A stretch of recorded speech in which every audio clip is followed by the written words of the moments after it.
Good evening friends, welcome back to my channel Lakshmi blog. आज मैं आपनालोকক काचकলৰ कोफ्ता करी बनाबले रेसिपी एटा देखाय जाम। आपनालोকক जदि रेसिपिটো ভাল লাগে তেনেহলে মোৰ এই চেনেলটো লাইক शेयर सब्सक्राइब কৰি দিব। তো তেতিয়াহলে বলক फ्रेंड्स, মই আজি আপোনালোকক কোফতা কাৰি বনাবৰ কাৰণে কাচকলৰ কোফতা কাৰি বনাবৰ কাৰণে কি বস্তু লাগিব আৰু কেনেকা বনাব পাৰি এটো মই আপোনালোকক দেখাই যাব বিচাৰিছো। कोफ्ता करी बनाबर कारण मैं प्रथम काचकल 3टा मान और आलू 4टा मान मैं बॉइल कर लैसो। बॉइल करी केने मैं इयात एड करिम अकमान पियाज मैं इयात मिहि मिहिके काटि लैसो।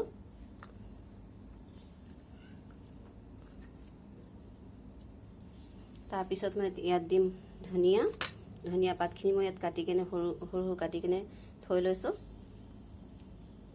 तार पिছত यदि आपनालोके जला खाय ভাল पाय তেতিয়া आपनालोके यात जलकिया केसा जलकिया एड करिब पारे।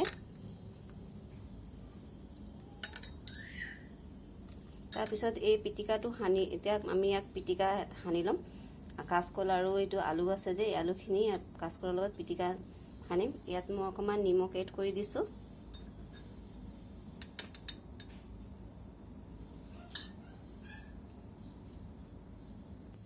फ्रेंड्स এইখিনি সব মই আলু আৰু কাচকল যিখিনি বইল কৰি থোৱা আছিল ইয়াত মই ধুনিয়াকে মেশ কৰি লৈছো। ধুনিয়াকে মই মিক্স কৰাৰ পাছত ইয়াত মই অকমান হেই ভালকে আমি ইয়াত মিক্স কৰিবৰ কাৰণে অকমান মই ইয়াত বেসন দিছো। অকমান দিলে হ'ব। फ्रेंड्स মই ইয়াত কাচকল আৰু আলু যিখিনি আছিল তাত মই পিয়াজ ধনিয়া আৰু केसा जलकिया निमख दी केने भालके हानि ललो। हानि केने मैं बल बना ललो। एते ए बल खिनि मैं एते यात मैं पेस्ट बनाम। बेसन दी केने मान पेस्ट बनाम। पेस्ट बनाबो कारणे मैं यात लैसु जीरा पाउडर, यात আকৌ रेड चिली पाउडर, অকমান धनिया पाउडर, यात आदा নহৰু पेस्ट আছে, हालधि আৰু অকমান নিমখ।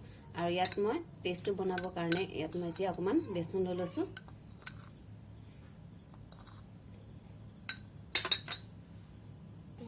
फ्रेंड्स एटू मैं पेस्टो भालके मिक्स कर ललो। इतना मिक्स करार पाছত এইখিনি যে আমি বল হেতু কাচকল আৰু আলু যিখিনি মই পিটিকা বনাই কেনে বল বনালো এই বলখিনি ইয়াত মই এতিয়া এটা এটাকে দিম। তাৰ পিছত এক তেলত চাকি লম।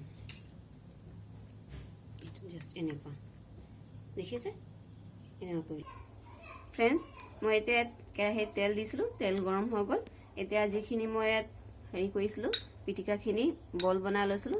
एखिनि ते मैं बेसनत एटा एटाके गुली केने दिम। एटा आमी याक फ्राई करिम।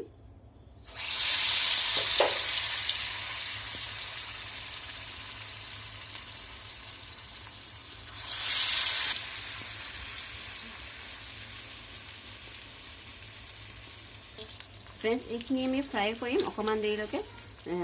जेहेतु एटो अकमान गोल्डन कलर आहिले देखिबलो ভাল লাগিব। মই ফ্রাই কৰিলম ইয়া।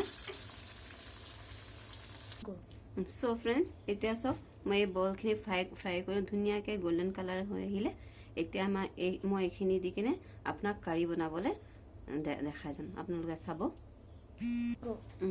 फ्रेंड्स ইয়াত মই এতিয়া কাৰি যেটো আমি গ্ৰেভি বনাম এই বলখিনি কাৰণে গ্ৰেভি বনাম সবজি কাৰণে। তাৰ কাৰণে আমি ইয়াত দিম অকমান পাঁচফোৰণ, এটা শুকান জলকীয়া, তেজপাত,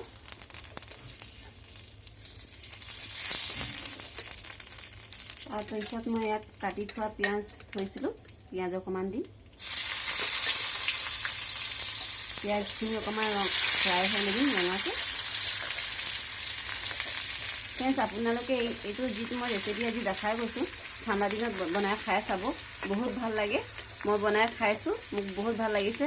আপোনালোকৰ ঘৰত এইটো ৰেচিপি ট্ৰাই কৰি চাব পাৰে।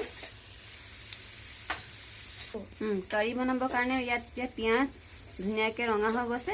এতিয়া মই ইয়াত পেষ্ট ৰেডি কৰিছো। ইয়াত আদা নহৰু জলকীয়া তাৰ পিছত ইয়াত হালধি মিক্স কৰি লৈছো আৰু ইয়াত মই হেৰি পিয়াজ অকমান ৰুকি লৈছো।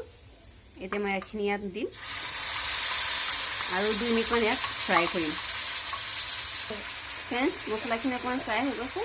এতিয়া ইয়াত মই দুটামান বিলাহী কাটি সৰু সৰুকৈ কাটি থৈছিলোঁ এতিয়া ইয়াত দি দিম আৰু ইয়াক দি কেনে ধুনীয়াকৈ মিক্স কৰিম আৰু 5 মিনিটমান ইয়াক ঢাকি কেনে সিজাম ফ্ৰেণ্ডছ এইটো এতিয়া সিজি গ'ল মই ইয়াত অকণমান পানী দি দিম পানী দি কেনে ইয়াক আৰু 5 মিনিটমান সিজাম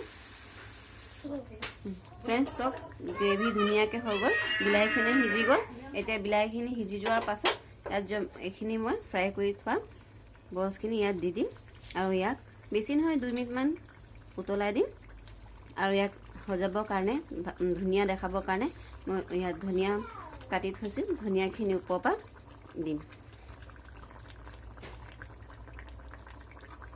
ফ্ৰেণ্ডছ আপোনালোকে যদি এই ৰেচিপিটো ভাল পাইছে তেতিয়াহ'লে মোৰ চেনেলটো লাইক শ্বেয়াৰ ছাবস্ক্ৰাইব কৰি দিব আৰু আপোনালোকে এইটো ৰেচিপিটো ঘৰত ট্ৰাই কৰিব আৰু যদি ইয়াত চব্জিটো আৰু ভাল আৰু মই ইয়াত হেৰি কৰিছোঁ অকণমান টেষ্টটো আৰু ভাল হ'ব বুলি মই ইয়াত অকণমান গৰম মছলা ওপৰৰ পৰা দি দিম